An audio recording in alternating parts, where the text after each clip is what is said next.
Welcome back to Overtime TV. Today we have a special guest. Shalon, the artist, is in the building, and today we're going to be talking about her music and different things that she's working on.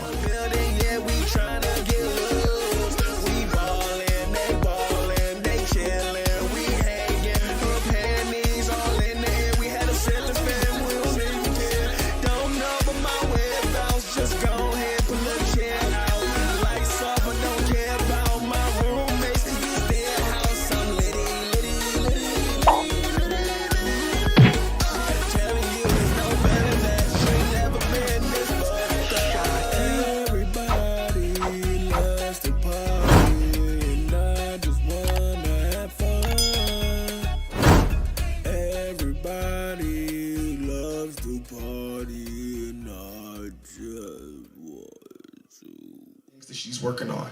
Without further ado, let's give a nice warm digital welcome to Shalon the artist!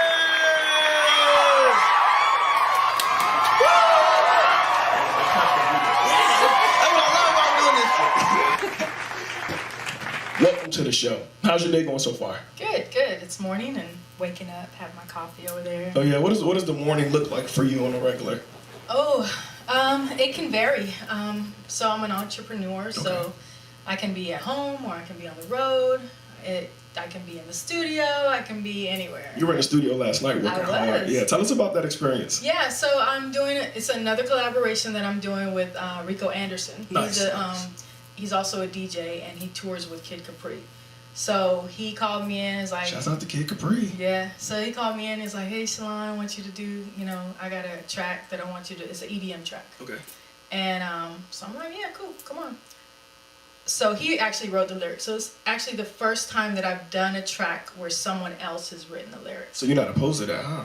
I'm not opposed to it. No, I'm good with it. We about to put her to work, y'all. We about to put her to work. I usually write my own lyrics. Okay. So, but I'm always open to new things. Always. Yeah, it's great. Yeah. So we laid down the lyrics and then he's like, threw a twist in it. He's like, yeah, so we're gonna like do something different. You didn't see that coming? I didn't. He didn't tell me that. Okay. He was like, everyone thinks I'm Spanish. Right. So you are you? No. Okay, tell us. I mean, it doesn't matter. We don't discriminate.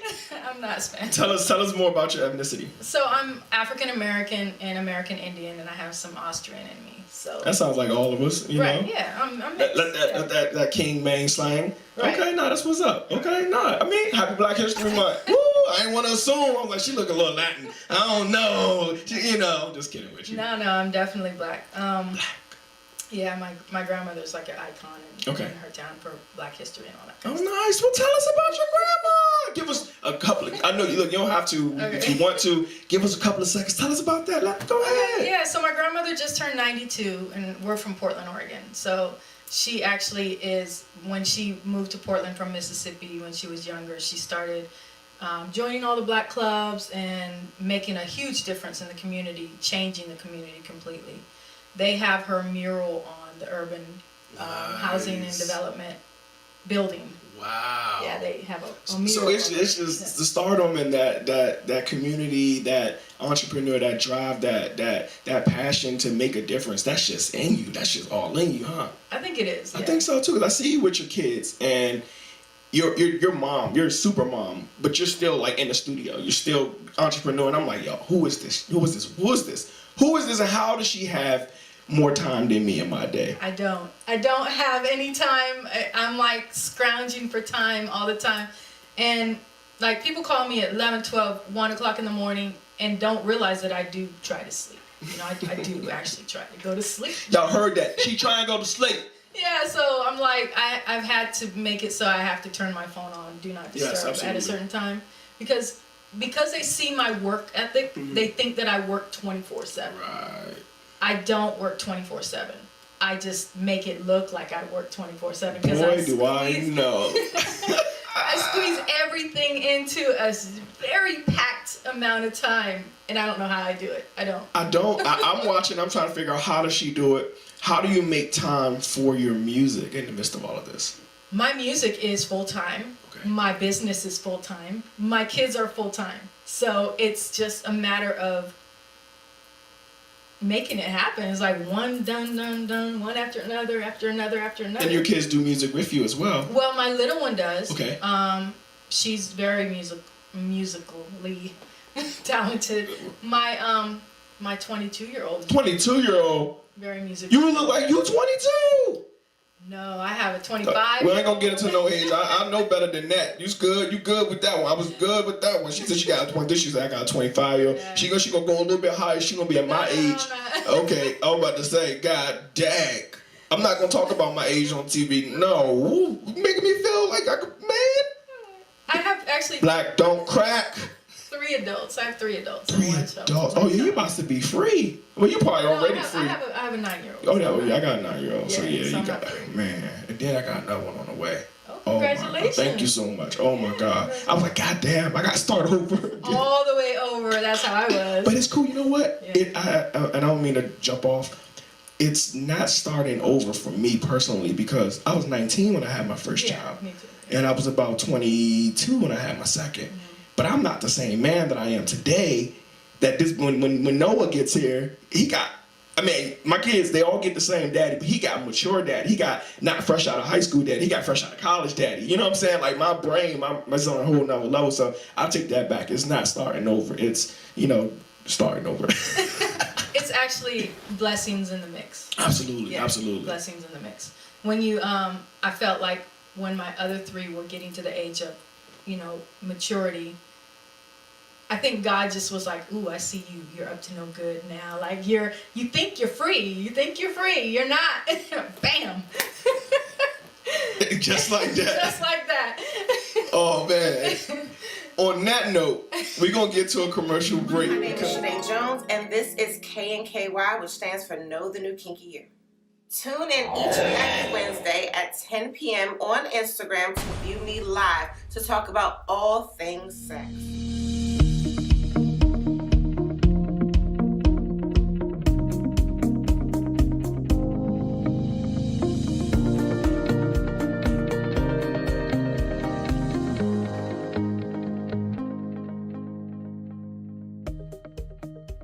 What's up, world? It's your boy Overtime Sims, and you're watching OTTv. You make me feel like sunshine, sunshine. You make me feel like sunshine. Your smile penetrates my soul. Your laughter radiates my light. Your strength, your touch, your kiss, like we knew each other all along.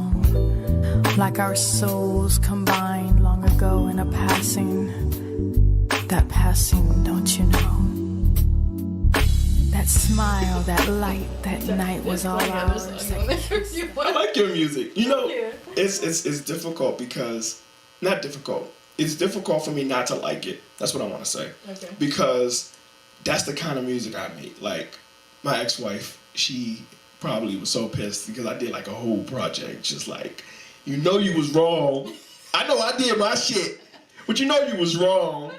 But I always tell people, especially her, I'm like, look, I'm not gonna, I'm gonna make my music about you, but I ain't gonna say nothing bad because I was there, I was involved. Yeah, absolutely. I think for us musicians, music is a release. It's a positive release for us because we could be out there doing some major other stuff to release our anger or sadness or. We could fall into deep depression and we still do. Yeah, we definitely do. Yeah. But I think this is the way we talk about. Absolutely.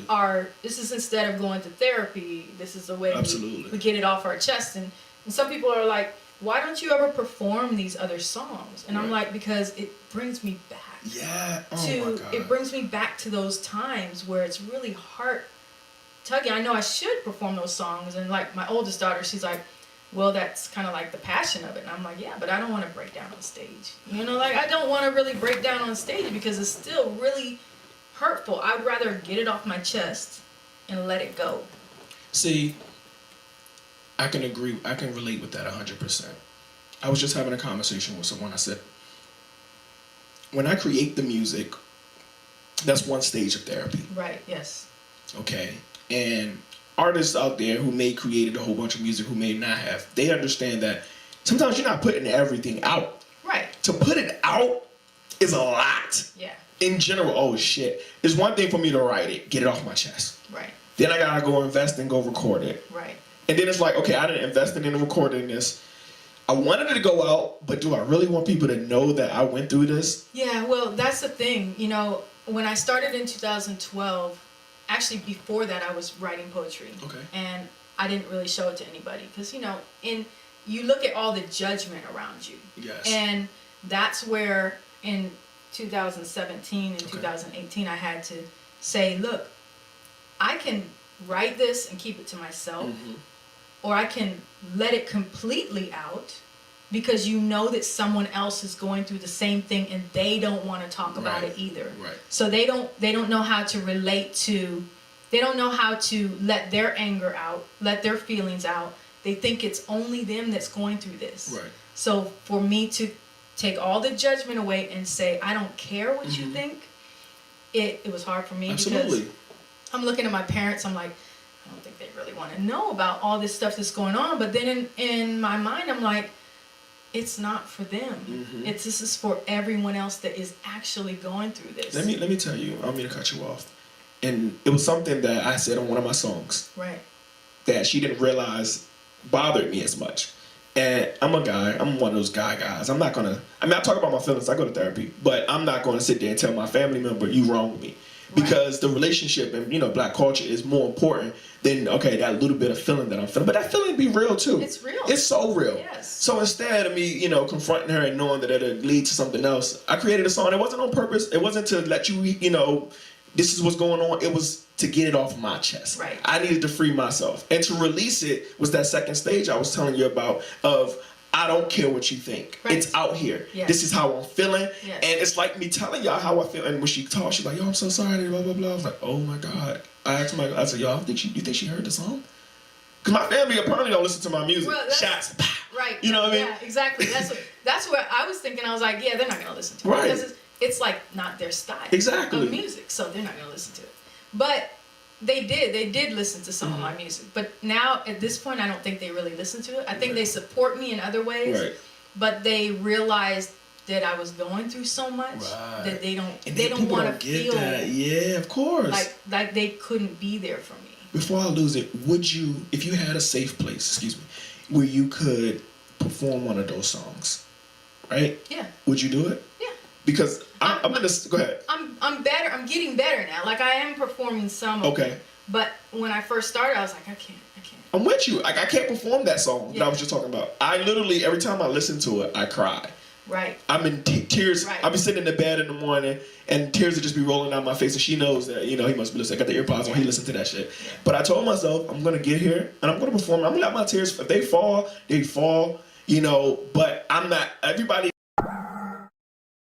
It's your boy Overtime Sims. Thanks for tuning in to OTTv. And until next time.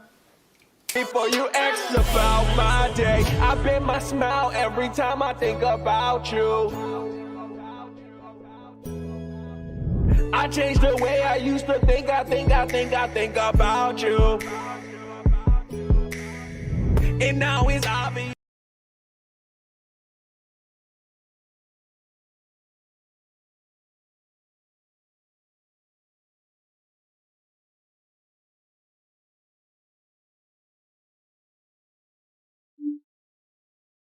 We have short-term and long-term patients here. We have all the equipment we need to work with the patient to provide the best